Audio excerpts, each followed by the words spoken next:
Армысыздар қымбатты достар, сіздермен бірге Мақсат, мен YouTube каналыма қош келдіңіздер. Қымбатты достар, Мақсатпен Instagram каналында тікелей эфир жүргізу барысында көптеген жандар осы сұрақты маған қойып отырады.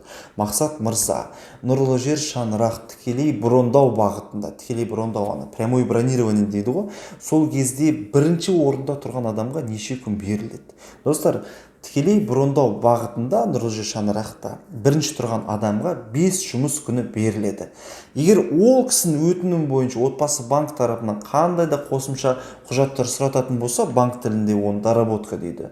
Тағы да 3-5 жұмыс күнінен кейін сол кісінің өтінімі созылып кетуі мүмкін.